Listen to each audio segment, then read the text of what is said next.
The views and opinions expressed in this program are those of the participants and do not necessarily reflect the views and positions of the agency.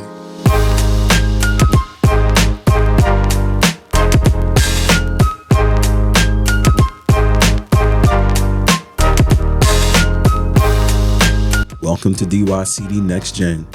I'm your host, Ryan Cooks, and our monthly podcast will feature the very latest on everything DYCD has to offer.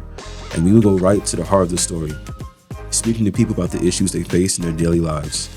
I'm joined here today by two guests, Blake Strother and Derick Martinez. And on today's episode, we'll be discussing Mental Health Month and its importance, and also speaking about men's mental health, because that will also be celebrated next month in June. Welcome, guys. Thanks for being on the show. Thanks for having us. Yeah, thank you. Thanks for having us. Could you guys just please tell us what you do for the agency and Hey, Ryan. So my name again is Derick Martinez. I am the Senior Director of Professional Development. And I'm Blake Strother. I am the Director of Strategic Learning with Human Capital Professional Development. Again, we're here to talk about mental health, and this is going to be a really deep conversation today. So my first question to y'all is just to start off, what does mental health mean to you guys? Anyone can start first. Yeah, I'll go ahead and start. Thanks for the question. So to me, mental health is pretty simply, it's when who you are, what you know, and what you feel live in harmony. Typically, when those things are out of whack, that's where distress happens. But when that acceptance is there, that's when everything upstairs is going according to plan, and you're able to kind of execute in your life better. So that's really what it means to me.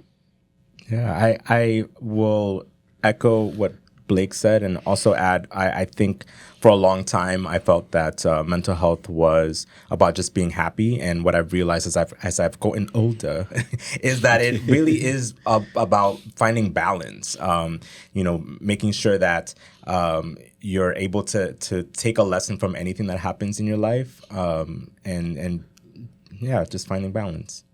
I like that, finding balance, because I feel like life can be very chaotic. So we just gotta find that peace in ourselves, just figure things out and just find a proper balance. Because life, there will always be ups and downs. I don't think there's no such thing as a perfect life and everything. That's right. But we just gotta take the good with the bad and everything. Yeah. So yeah, good point. Can I add the last your last podcast on for the Spring into Health, actually someone mentioned that too, and that really resonated with me in terms of what balance looks like as well. So kudos to that person who said that, because absolutely on point, at least for me. That's great. It's good to know people are listening to my podcast. I was one of those 42 viewers. I'll take I'll take as much as I can get. So do you guys have your own personal mental health journeys? I have my own mental health journey. I'm still on it. I'm still trying to figure out who I am and everything, and how to just lead a good life. So how does that look like for you two? In the last couple of years, I've been able to be more comfortable in my own skin and be able to show up authentically in any space that I am. And that took a long time to get there. My mental health journey included a lot of time with paid professionals to make sure that I'm following a path that would lead me to get here. And that included things like understanding sort of my family dynamics, the dynamics that I have with my friends, and making sure that I've created healthy boundaries between myself, what I'm feeling, who I'm spending time with. So that's been really my journey the last maybe the last 5-6 years. COVID really sort of threw a wrench in my mental health journey, the mental health journey of a lot of people. For everybody, yeah. Yeah, and sure. So that the last couple of years, I would say, is that it's really just becoming more comfortable with who I am. All right, cool. Thanks for that, Derick. And I echo a lot of that, right? You get to different stages in life, and then you're kind of faced with a reckoning, right? And for me, it kind of started as a teenager. I was involved in a program that was based on public health. I was a peer educator, so myself and a band of other teenagers will go out in the community, and first we learned, and then we would teach HIV/AIDS prevention, different high schools, in facilities where alternative housing facilities. And through that process, as we were being onboarded into the program, I remember the program director, who became a mentor of mine, he very much promoted mental health and being aware of who you are and understanding what your strengths are and the things that you're trying to do better. And we were matched with social work interns from Hunter College at that time. And that started my process of really having that being afforded the opportunity to think about what are my strengths, what are the things that, what are my schisms, how do I react to certain situations? So that's where it started. And that actually is what led me to study psychology, to get my bachelor's and my master's in psychology. Wow. Okay. So, Okay. yeah. Oh, I didn't know. I didn't know that. Oh, Jinx, go ahead. Go ahead. I'll go. No, I think that's really cool. Yeah. Yeah, appreciate it. Became a passion of mine, and it still underpins a lot of the work that I do today. Yeah, I think for studying psychology for me also sort of helped me make a checklist of all my isms as well, like all the different things that are wrong with me, and having that journey too. Education is really important, and that's really cool that we gotta talk more. Yeah, man, I know. I need Taurus some life, therapy. That's true. Yeah. We are also both Tauruses, which is kind of wild. Wow. You're celebrating a birthday tomorrow. My birthday's tomorrow, yeah. Oh, happy early birthday. Thank you. Yeah. Thank you. Appreciate it. When you get to be my age, guys, let me tell you. I was already your age. I think that's funny though, because like I know a lot of people who study psychology, and when I graduate college, like literally half the list was like psych majors. That's right. It's So, one of like, the most popular majors in the country. Yeah. Which says a lot about the passion and the desire and the interest in learning more about human behavior. Yeah, that's incredible.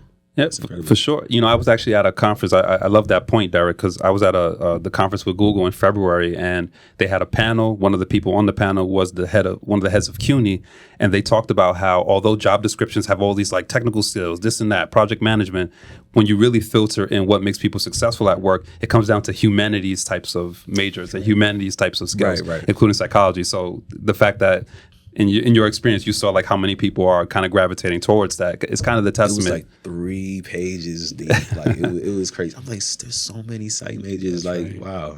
Yeah. Can I add I'm going to add as well to that. There's this Harvard study that came out back in like 20, or I'm going to say 18, which I love to quote all the time, that most hiring managers or just, HR professionals that do hiring for different categories of industries, they don't even really look at what your educational background is, like what you know is basically how teachable you are, how willing you are to be part of a team, how you show up, and all those sorts of things in an interview. So, which is really hard for folks like us who are in the professional development world. Like, how do you teach being a part of the team? How do you teach being teachable? So that's been the challenge, I think, for us, and that we're looking at undertaking over the next couple months, but unrelated to mental health. And I just wanted to share that. No, that was really. Listen, I'm always trying to gain new knowledge, so that was very insightful. So thank you for that, Derick. All right, thank you for that. So with mental health, a lot of it comes from, we talk about like mental health and like traumas. It comes from how you was raised, like how you grew up and everything. So growing up, how was mental health talked about, if at all, in your household, like, or in your community? In my immediate household, thankfully, it was seen positively. My mom was vulnerable enough to share her process of seeking, mental health supportive services and things like that. But as far as the community at large, I distinctly remember being in high school, being in middle school, and if you ever got wind that someone was in counseling or in therapy, or whatever the case may be, the immediate conversation about them was that they were crazy, right? There was this label of being crazy. And that set a pretty bad precedent for a lot of people that I got to see firsthand. It's if you look at how mental health has played out, specifically in the Black community, Black male community, it's 1 out of 5 Black males experience some type of mental health distress. The third leading cause of death for Black males in the United States is suicide. So to see that those numbers played out the way that they did, and also to have the experience of how it was talked about, it kind of adds up, and it's definitely an aspect of society that we could get better at. Yeah, I'm first generation from the Dominican Republic. I was actually born there, raised here in New York City. And it was seen just like what Blake described. Like if someone is seeking mental health, help with their mental health, or seeing a therapist or psychiatrist, you were seen as crazy. You were labeled as crazy. And also, it's just like a stigma basically around the you seeking mental health or needing mental health. And my family was no exception to that as well. So there was a lot of I wouldn't say it was secrecy. I would say more like, if you're dealing with something, you keep it to yourself. You keep it private. And I think growing up, especially, when you're a child in a Latin household, or at least in my own household, you're a child, so that equals happiness, right? Because you don't have any stress in life. You don't have a job to report to. You don't have bills to pay. You don't have anyone to take care of. You should be happy. When that's not necessarily the case. We know that a lot of adolescents face things like depression and stress, and those things, they just continue to compound into adulthood. So I grew up in a household that was not immune to any of that. That's pretty cool. You just mentioned that your mom was really open about her mental health journey.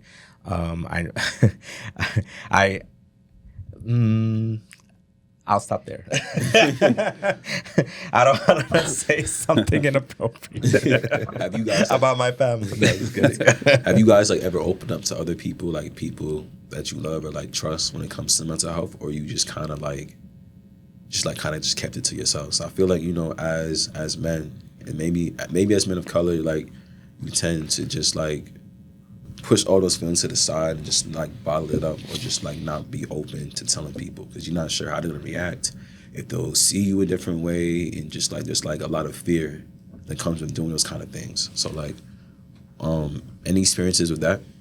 That's that's an insightful question, because come to think of it, as you asked that, I think one of my favorite lyrics from Styles P, he has a song called I'm Black, and one of the lines goes, I got to show my homeboys love. First thing you learned in the hood was homeboy love.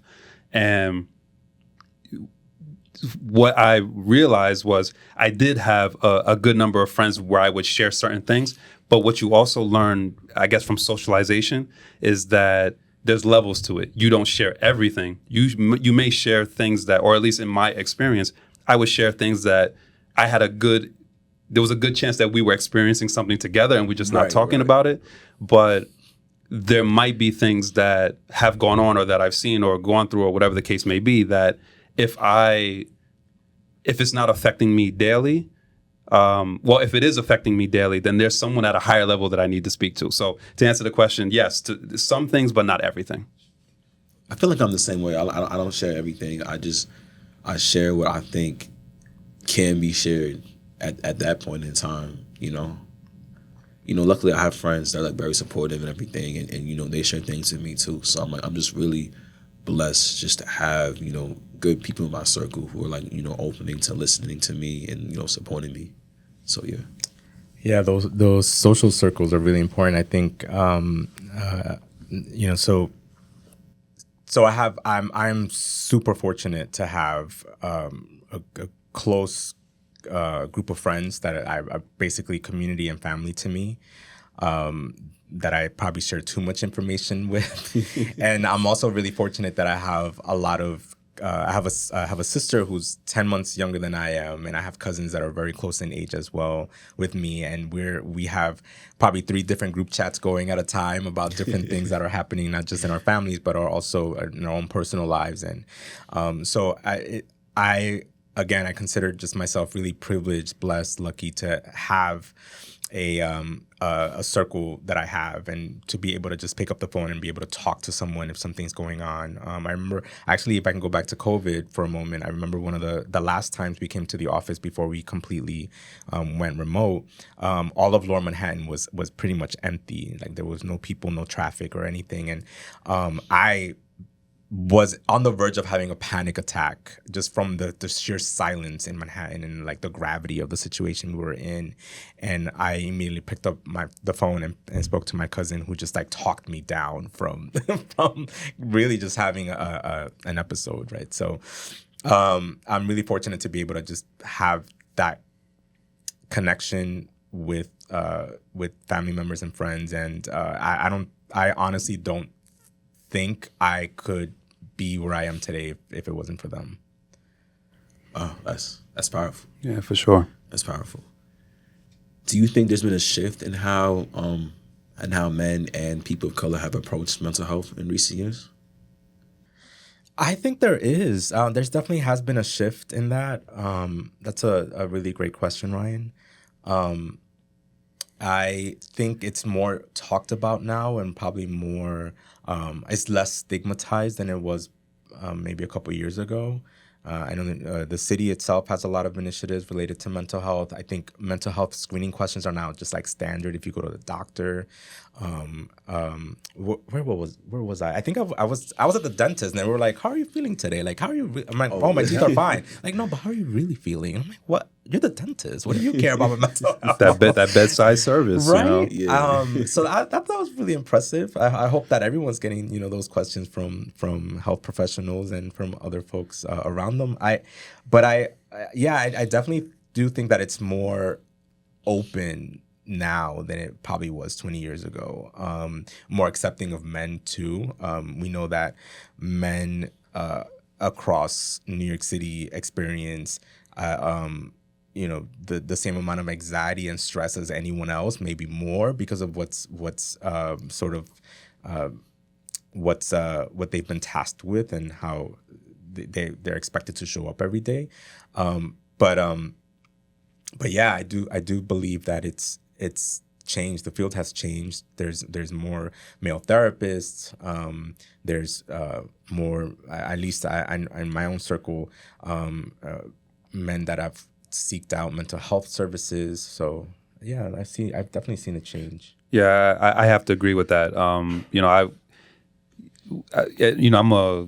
I love history, and I was watching this program about how the mafia started and kind of the things that happened in the middle. I've always been fascinated by that. But one of the mob bosses, Frank Costello, in the mid 1900s, part of why he was ostracized by the mob partially was because word got out that he was seeing a psychologist, and wow. they were very upset, right? So, and then you fast forward, and today, you just have so many entertainers, people in the public eye who people look up to, who are promoting it. And once something goes mainstream and goes viral in that way, and you can see it tangibly, I think that's a major indicator that there's been a wider acceptance. Right. So I definitely think that the stigma has changed. Now I see it's cool to have a therapist, right? Like I've literally seen it be promoted in that way. Yeah. It was a movie, and I think one of the characters had like a panic attack. I forgot what was named the movie, but like I've seen a lot of movies and shows do that where they talk about like anxiety and depression and like this is not even like adult media, it's like in kids media too. Right. So the fact that like our kids are learning, like how they're feeling and like emotions and everything, I just think it's like really, really great that that they're putting this out there for everybody, even families, to see and learn from it. So we were talking earlier about being program directors or running programs, or maybe I was not so much Blake. I was talking about running programs earlier, and one of the things that we were really big on, and as well as DYCD in general, is social emotional learning, and we had a curriculum, and we promoted that curriculum throughout not just like our own programs, but also programs throughout that are also running after school programs. Anyway, my point is that the social emotional learning is definitely something that every young person should be sort of immersed in. and just being able to label what it is that you're feeling is such a Right. monumental thing. Like this sadness that you feel, or this feeling, that this anger, this is coming from this, or maybe you're depressed, or maybe you're anxious, or maybe you need to seek out additional support. Social emotional learning, it has really changed the landscape for young adults that are coming up, and it's because of how it's been ingrained in education as well as programs like ours. That's an excellent point, Derick. And I think that especially for young men, just being able to reverberate that it's okay to feel things, right? Like Right. it's actually okay. It's okay. What we should be teaching, and this is what social emotional learning is that the feeling is not the problem. What's causing the feeling is the problem, Exactly. and making that distinction is what's important. Yeah, it's important for men, everything, to try to heal and unpack like all of like what they've experienced that might be contributing to like the downfall of their mental health and everything. So yeah. This might be a little bit too personal. You don't have to answer, but like, have you guys ever like sought out therapy or professional help before? That's G6 classified. No, I'm just kidding. G6. No, I'm just kidding. 100%. So the way a mentor kind of brought things to me is that your life is really just 6 decisions. It's you getting educated, which also means where you go to school or who you listen to, what you do for a living, the decision or not to be married, the decision or not to have children, where you decide to live, and retirement. Every decision that you make is a function of building into one of those. And the challenge that we all come across is that we've never done those 6 decisions until we do them. And, for me, especially on the side of life that I am now, right? I'm a family man. I have children now, and basically at a blink of an eye. Like I said, I was mentioning George Clooney earlier, right? In a blink of an eye, I'm a family man, right? So without intervention, a lot of distress is just sitting there waiting, right? So I sought help at that level to make sure things added up based on what my values were, based on what I could expect at this other side of life. That guidance was very important, so I sought that, and I was fortunate to be connected through a friend of mine to that resource, and I 100% have, and it makes all the difference in the world. Yes, I have sought out. There was a little pause there. I have, and it changed my life completely. When I first had an actual therapy appointment, it was back in 2019, and I felt like things were changing really quickly, but not quickly enough. I sort of just felt stuck. And I wouldn't say I was diagnosed with depression, but I did feel that, right? I felt like sort of like just the weight. I was in my 30s. I was living with my parents for the second time, and also just kind of just feeling stuck with just my relationships and with work and everything else. And it was really good to talk to someone a couple of times a month and just say, like, here's what I'm going through, and have them sort of say, let's organize these thoughts. Let's label them. Let's organize them. Let's see what are the things that are triggering these feelings, how we can deal with them. I learned how to just pause and take a breath and be present, and not let every small inconvenience or thing that happens to me really define who I am. Being able to just kind of take a step back and look at the bigger picture. So that was my therapist journey, and I ended up separating from my therapist somewhere midway through 2021. It just kind of just felt like I had outgrown the need or for that specific therapist there, and I still do talk to I have a different counselor that I speak with, or therapist that I speak with, not as often as I probably should, but yeah. Yeah, I think I also have done therapy before. I did it around the pandemic as well. I think 2020 was just a tough year for everybody. So I think just getting that help that I needed, having somebody to talk to, and just trying to understand like what was going on, not only with what's happening in the world, but like with myself and everything.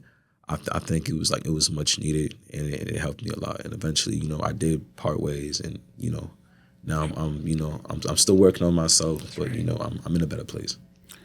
Yeah, thank you, and thank you both for sharing that. You mentioned specifically the pandemic. Like my philosophy is that 2020 for this generation, for those of us who are functional and active and we're around and we're living, that was the reckoning, and all bets are off after that. Like I felt that was the turning point where people became more self-aware about what's important to them, about what they love, about what life is about, and they're way less willing to tolerate the old school way of how things were done. And I think that was the mark that the world we're all forced to adjust, that people will take care of themselves. Amen. No matter the cost. I feel like there's a pre-COVID version of me and then a post-COVID for sure. version of me. Oh, for sure. And I like this one. Yeah, I love right? the pre. But and when you're going through it, when we're locked down and things were so uncertain, it was scary. It was really scary, and it was. I mean, I hope that everyone had someone to talk to or a therapist to talk to just help process those emotions. Right, for sure. Since this is a youth-centric podcast, what advice would you give to young people or somebody who's struggling with their mental health and they don't know where to start? I would say start with becoming an expert on your temperament.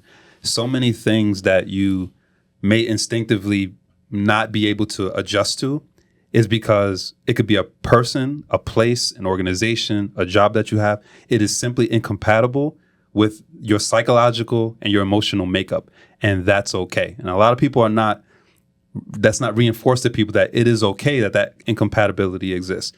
Oftentimes we're trying to shape who we are into the systems that the world has provided, and that doesn't usually work. Actually, not always, but it doesn't usually work. So focus on what your temperament is, because that is the filter by which you determine what's right or wrong for you. And then from there, you can set goals and then try to do your best to create a life that is customized to what you think and feel work for you. Yeah, Ryan, that question I just think about what advice I wish I would have heard when I was younger, and I would say that to just stop and take a breath and just breathe, sit and breathe. This is your youth is temporary and it's fleeting. You're gonna go into early adulthood, and you don't want to do that not having enjoyed yourself at least a little bit. Laugh more, build community, find people with common interests as you, whether it be gaming, crafting, sports, whatever that interest is. There's a community for you. Seek those out. Take a breath.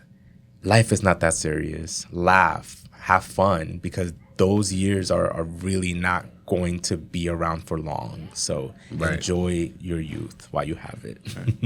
That was spot on. Can I add something to that, Derick, about community? It's so important. We're in a world where most people are isolated or became isolated as a function of COVID, and there's an assumption that you may have an internalized assumption that something is wrong with you. You just don't. It's not that something is wrong with you. You just haven't connected enough people that went through what you are. And it's so important to have that bridge so you can feel normal, because you are normal.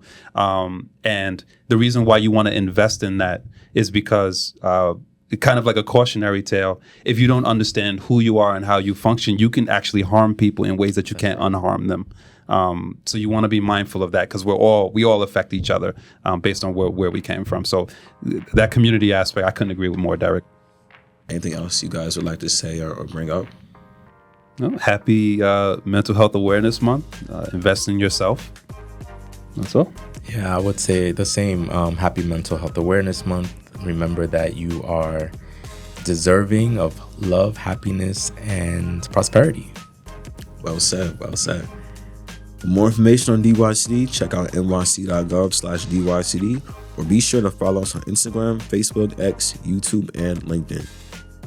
If you are listening on YouTube, a PDF to some mental health providers will be provided in the episode description below. Join us again next month for another episode of DYCD Next Gen. Once again, I'm your host, Ryan Cooks, and thank you for listening, and thank you guys for being on this show. Thank you so much.